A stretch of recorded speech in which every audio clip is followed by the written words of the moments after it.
우리가 살아오면서 가끔 듣는 말 중에 말세다라는 말이 있습니다.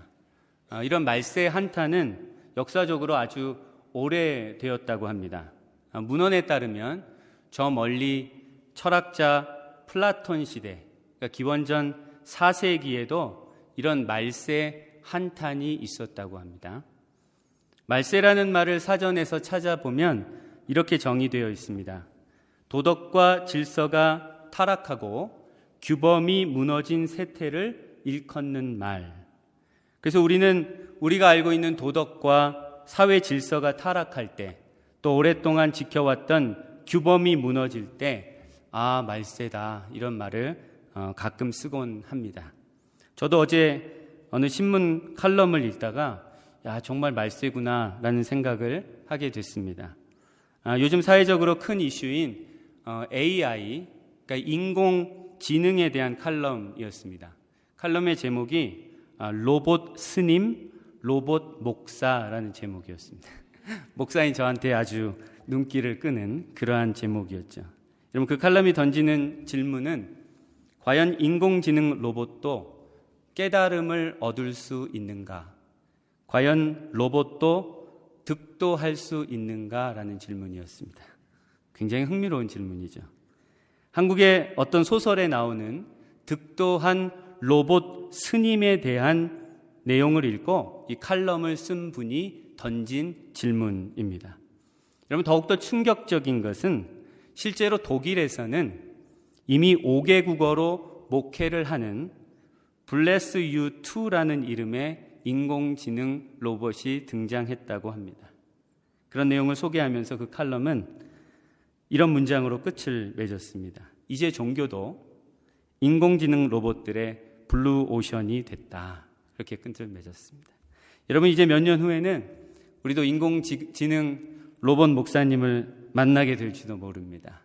그 목사님은 저보다 훨씬 더 유창하게 한국어와 영어 이중 언어로 목회를 하고 저보다 더 훌륭한 설교문을 작성할 수도 있을 것입니다. 이 칼럼을 읽고 정말 말세가 오는 거구나, 정말 말세구나, 이런 생각을 하게 됐습니다. 여러분, 성경 말씀도 말세에 대해서 우리에게 교훈하고 있습니다. 특별히 디모데후서 3장 1절에서 5절 말씀에 보면 이렇게 기록되어 있습니다. 너는 이것을 알라. 말세에 고통하는 때가 이르러 사람들이 자기를 사랑하며 돈을 사랑하며 자랑하며 교만하며 비방하며 부모를 거역하며 감사하지 아니하며 거룩하지 아니하며 무정하며 원통함을 풀지 아니하며 모함하며 절제하지 못하며 사나우며 선한 것을 좋아하지 아니하며 배신하며 조급하며 자만하며 쾌락을 사랑하기를 하나님 사랑하는 것보다 더하며 경건의 모양은 있으나 경건의 능력은 부인하니 이 같은 자들에게서 네가 돌아서라. 아멘. 어쩌면 이렇게 우리에게 틀리는 게 하나도 없는 얘기를 성경이 정확하게 하고 있습니다. 여러분, 이 말씀은 말세에 대해서 말세는 고통이 있는 때라고 교훈하고 있습니다. 그 고통의 이유는 사람들이 하나님보다 자기를 더 사랑하고 하나님보다 돈을 더 사랑하고 하나님보다 쾌락을 더 사랑하기 때문에 서로에게 고통을 주는 때다. 그래서 세상에 고통이 점점 더 커지는 때가 바로 말세다라고 우리에게 가르쳐 주고 있습니다. 여러분, 오늘 본문 말씀은 오순절 성령 강림 사건 시에 사도 베드로가 그 사건을 목격한 유대인들에게 전한 말씀입니다. 성령의 충만함을 받고 성령의 말하게 하심을 따라 다른 언어들로 말하고 있던 예수님의 제자들을 보고 그 신기한 현상을 목격한 유대인들은 놀라고 당황하였고 그들 중에 일부는 예수님의 제자들이 새로운 술에 취한 것이다 라고 조롱하였습니다. 그때 사도 베드로가 11 사도와 함께 일어서서 소리를 높여 이렇게 말합니다. 오늘 본문 14절과 15절 말씀에 보면 유대인들과 예루살렘에 사는 모든 사람들아 이 일을 너희로 알게 할 것이니 내 말에 귀를 기울이라. 때가 제3시니 즉 오전 9시니 너희 생각과 같이 이 사람들이 취한 것이 아니라. 이렇게 베드로가 이야기를 합니다. 그리고 나서 이 사도 베드로는 이 성령 강림 사건이 구약의 선지자 요엘을 통하여 하나님께서 수백 년 전에 이미 예언하신 말씀이 성취된 것이라고 선포합니다. 16절 말씀에 보시면 이는 곧 선지자 요엘을 통하여 말씀하신 것이니 일러스되 이렇게 기록되어 있습니다. 그리고 본문 17절부터 21절까지는 선지자 요엘이 예언한 말씀을 인용을 하지요. 이 말씀은 구약성경 요엘서 2장 28절에서 32절에 나오는 말씀입니다. 이 사도 베드로가 인용한 요엘의 예언의 말씀은 이렇게 정리할 수 있습니다. 하나님께서는 선지자 요엘을 통해서 말세에 내가 내 영을 모든 육체에 부어주시겠다고 약속하셨습니다. 그리고 그 일이 이루어지게 될 때 너희의 자녀들은 예언할 것이고 너희의 젊은이들은 환상을 보고 너희의 늙은이들은 꿈을 꾸게 될 것이다 라고 말씀해 주셨습니다. 또한 말세에 하나님께서 위로 하늘에서는 기사를 즉 기이한 일을, 아래로 땅에서는 징조를 즉 어떤 사인들을 베풀 것이라고 말씀하셨습니다. 그리고 20절 말씀해 보시면 주의 크고 영화로운 날이 이르기 전에 해가 변하여 어두워지고 달이 변하여 피가 될 것이다. 그렇게 말씀하셨고 주의 크고 영화로운 날이 이르기 전에 누구든지 주의 이름을 부르는 자는 구원을 받을 것이다 라고 약속해 주셨습니다. 이것이 바로 요엘 선지자를 통하여 하나님께서 예언케 하신 말씀이고 그 말씀을 이 오순절 성령 강림 사건 때에 사도 베드로가 유대인들에게 선포한 말씀입니다. 사랑하는 형제 자매 여러분, 우리는 지금 말세를 살고 있습니다. 성경적인 개념의 말세는 예수 그리스도의 부활과 승천 이후에 예수 그리스도의 재림을 기다리는 시기입니다. 그러니까 우리는 지금 말세를 살고 있는 것이죠.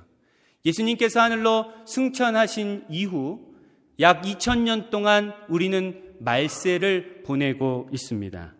이 말세의 특징 중 하나는 이 기간 중에는 언제든지 예수님께서 아주 갑작스럽게 재림하실 수 있다는 겁니다. 물론 우리는 이렇게 말할 수 있습니다. 지난 2000년 동안 안 오신 예수님께서 하필 내가 사는 동안에 오시겠냐고 반문할 수 있습니다. 그러나 성경은 그런 안일한 마음으로 살고 있는 자들에게 주님의 오심은 도둑같이 갑자기 오시는 것이라고, 그래서 언제나 너희들은 깨어 있어야 한다고 경고하고 있습니다. 물론 주님이 다시 오시기 전에 오늘 말씀에 있는 이 요엘의 예언과 같이 징조들이 있을 겁니다. 사인들이 분명히 있을 것입니다. 오늘 본문에 나오는 이 선지자 요엘의 예언에도 보면 주의 크고 영화로운 날이 이르기 전에 해가 변하여 어두워지고 달이 변하여 피가 되리라 라는 말씀이 있습니다.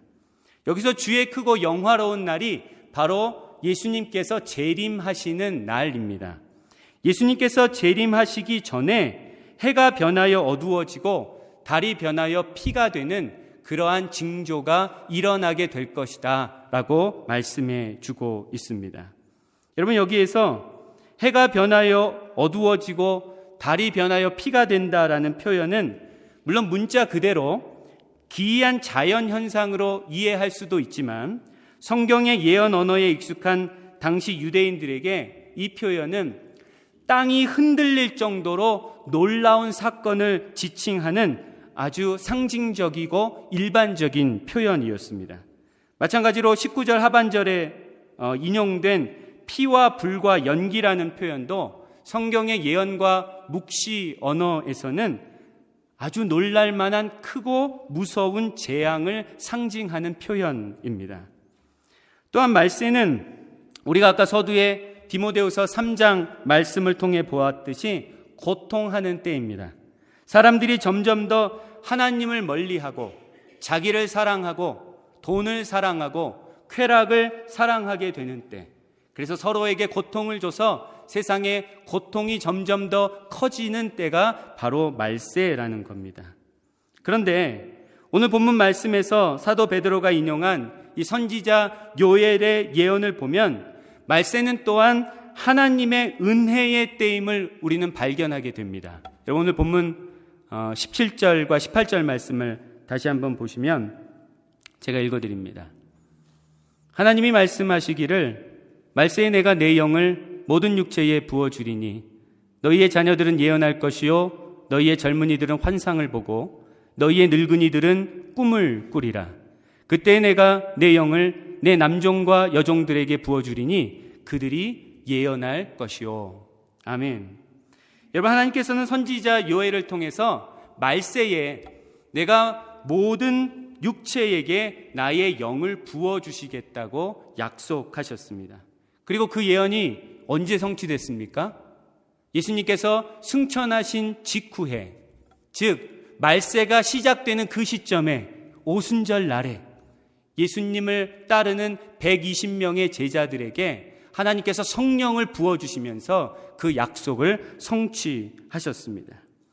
여러분, 그렇기 때문에 말세를 살고 있는 우리 그리스도인들은 말세에 내가 내 영을 모든 육체에 부어주겠다고 말씀하신 하나님의 약속을 믿고 그것을 바라고 그것을 누리며 살아갈 수 있다는 겁니다.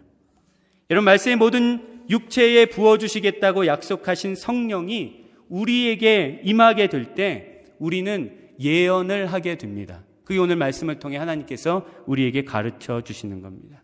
여러분, 예언은 무엇입니까? 예언은 여러분들의 삶에 어떤 일이 일어나게 될지, 저 집을 사야 될지 말아야 될지 그런 것을 맞히는 것이 아니라 예언은 하나님의 말씀 가운데 장차 일어날 일을 세상에 선포하는 것이 예언입니다.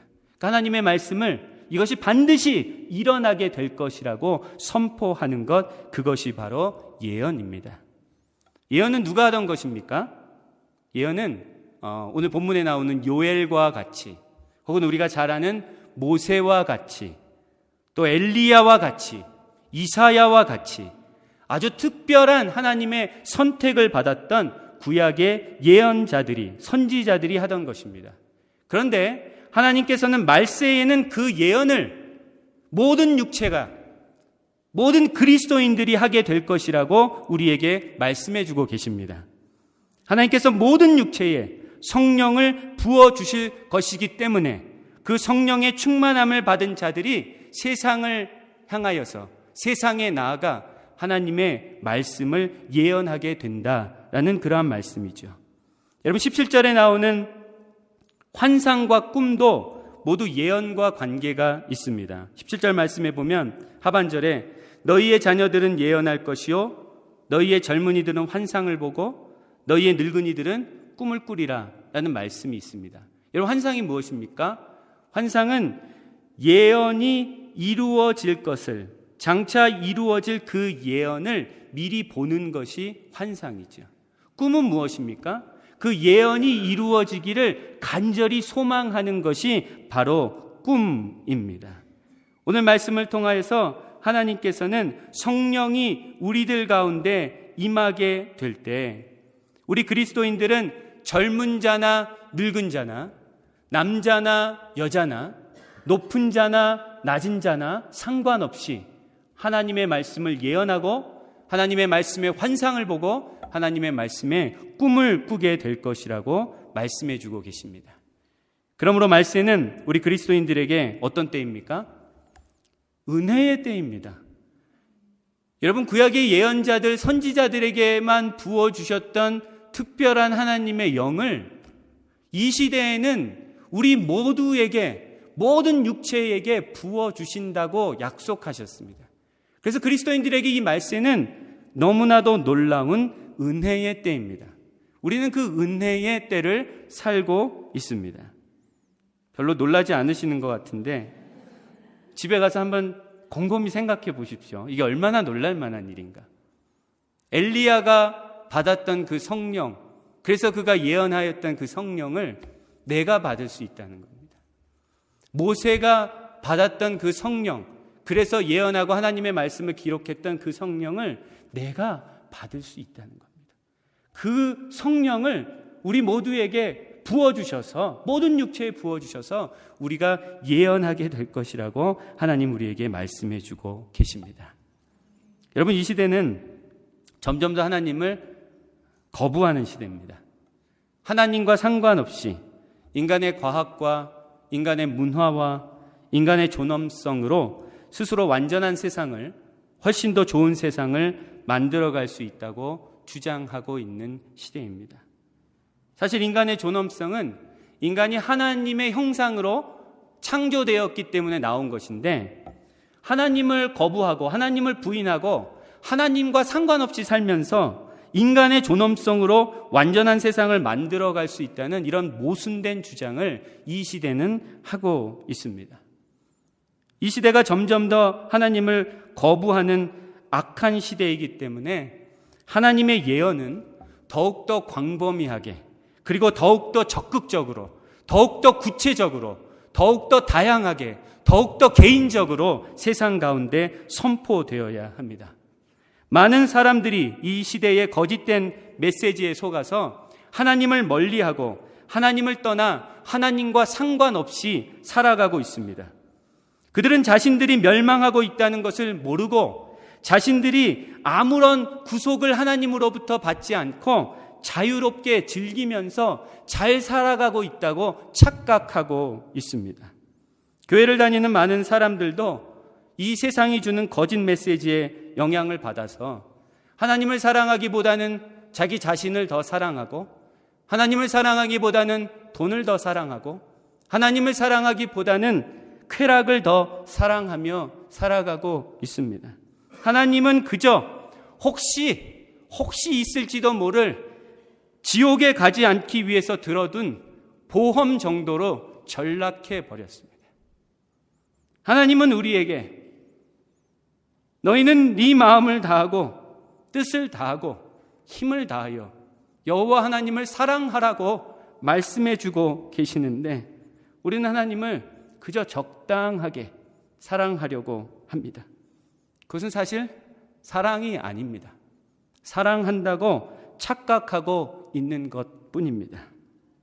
이런 악한 시대 가운데 하나님께서는 우리에게 말세에 내가 내 영을 모든 육체에 부어주겠다고 약속하고 계십니다. 그 약속을 믿고 바라고 기다리는 모든 자들에게 하나님께서는 성령을 부어주시고 그들을 통하여 하나님의 말씀을, 하나님의 마음을, 하나님의 뜻을 세상 가운데 전하고 싶어 하십니다. 그러므로 말세를 사는 우리 그리스도인들은 성령의 충만을 받고 고통당하고 있는 세상에 나아가 세상을 향해 하나님의 말씀을 예언해야 합니다. 우리는 모두 장차 이루어질 하나님의 생명의 말씀을, 하나님의 구원의 말씀을 세상 가운데 선포해야 합니다.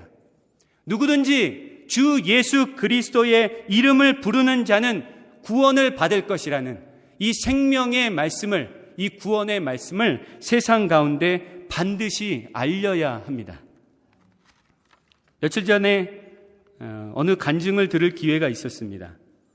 어느 여자 집사님의 간증이었는데, 그분이 병원에서 죽음을 맞이하는 말기암 환자들을 보면서 경험한 것을 간증하는 내용이었습니다. 갑작스럽게 위암 말기 진단을 받고 병원에 입원한 남편을 병 간호하면서 그녀는 병원에서 많은 환자들이 죽음을 맞이하는 것을 직접 보게 되었습니다. 그녀는 많은 환자들이 죽음을 앞두고 큰 공포 가운데서 무서워하고 소리를 지르고 울부짖는 모습을 보게 되었습니다. 그런 모습을 보며 그녀의 남편도, 그리고 심지어 그녀 자신도 무시무시한 죽음의 공포에 사로잡히게 되었습니다. 그 공포는 그 어떤 것으로도 극복할 수 없는 아주 실제적이고 무서운 공포였다고 합니다. 하나님을 믿지 않고 다른 종교에 속했던 그녀는 어느 날 저녁 그 무시무시한 죽음의 공포 앞에서 자신도 모르게 한 번도 불러보지 않았던 하나님의 이름을 불렀다고 합니다. 그러면서 하나님, 제발 우리 남편을 살려주십시오 라고 하나님 앞에 절규하였다고 합니다. 그런 이후 그녀는 정신없이 병원 안을 돌아다니면서 교회를 다니는 사람들을 찾고 그들에게 제발 우리 남편에게 와서 한 번만 기도를 해달라고 부탁했다고 합니다. 어느 날 한 그리스도인이 찾아와서 그녀의 남편을 위해 기도를 해주고 이런 말을 전했습니다. 예수님은 하나님의 아들이신데 그분이 이 세상에 오셔서 우리 죄를 위해 죽으시고 부활하셨습니다. 그래서 예수를 믿는 자는 죽어도 부활합니다. 이 짧은 몇 마디의 말을 듣고 그녀는 큰 충격을 받았다고 합니다. 특별히 자신의 남편이 죽음 이후에 부활할 수 있다는, 다시 살 수 있다는 말을 생전 처음 들어보고 그녀는 큰 충격을 받고 기뻐하였습니다. 그리고 그 자리에서 우리도 예수님을 믿겠다고, 그래서 우리도 부활하고 싶다고 고백하며 남편과 함께 예수님을 영접했습니다.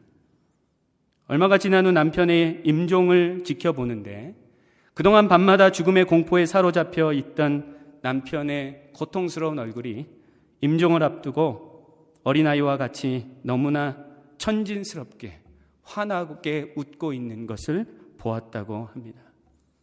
사랑하는 형제자매 여러분, 우리 그리스도인들이 하나님께서 하늘로부터 부어주시는 성령의 충만을 받고 세상에 나가 고통 가운데 있는 사람들에게 하나님의 말씀을 예언하게 될 때 그것에는 하나님의 생명의 역사가, 하나님의 구원의 역사가 일어나게 됩니다.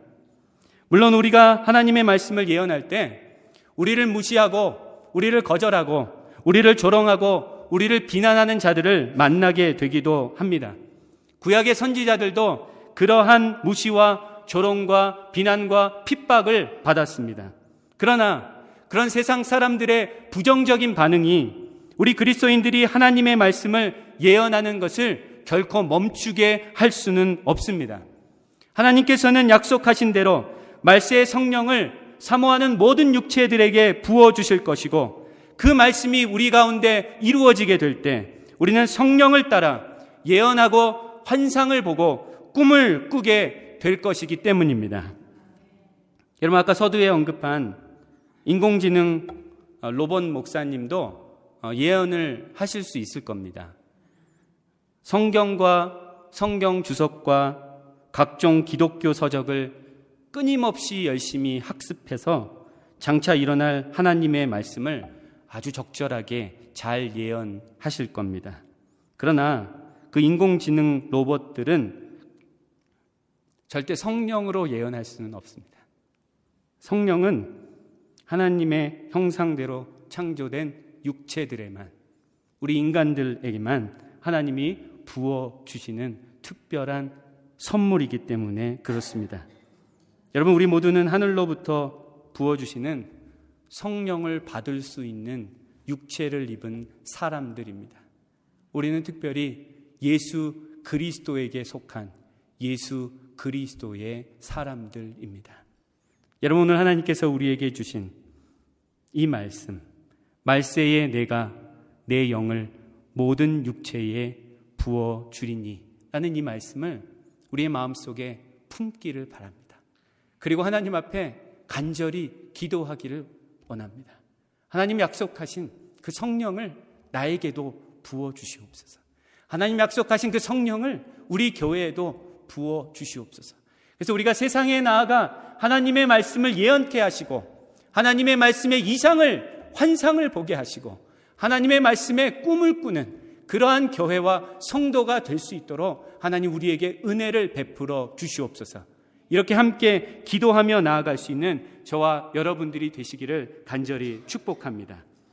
하나님이 말씀하시기를 말세에 내가 내 영을 모든 육체에 부어주리니 너희의 자녀들은 예언할 것이요 너희의 젊은이들은 환상을 보고 너희의 늙은이들은 꿈을 꾸리라. 아멘. 우리 시간에 같이 함께 기도하겠습니다. 오늘 주신 말씀을 여러분 다시 한번 묵상하시면서 하나님이 주신 그 약속의 말씀을 우리가 붙들기를 원합니다. 하나님, 말세에 내가 내 영을 모든 육체에 부어주리라 하신 그 하나님의 약속을 붙듭니다. 하나님, 우리가 말세를 살고 있는 육체를 입은 자들입니다. 하나님, 우리에게 하나님의 영을 부어 주시옵소서. 그래서 우리가 세상에 나아가 아직 하나님을 알지 못하고 고통 가운데 있는 자들에게 하나님의 생명의 말씀을, 구원의 말씀을 증거케 하옵소서. 예언케 하옵소서. 하나님의 말씀에 환상을 보게 하옵소서. 하나님의 말씀에 꿈을 꾸게 하여 주시옵소서. 하나님, 우리 교회를 사용하시고 하나님, 우리 성도들 한 사람 한 사람을 주님 사용하시고 하나님, 무엇보다도 나를 사용하여 주시옵소서. 오늘 주신 말씀 우리의 삶 가운데 이루어지기를 소망하며 우리 하나님 앞에 합심하여 기도하며 나가기를 원합니다.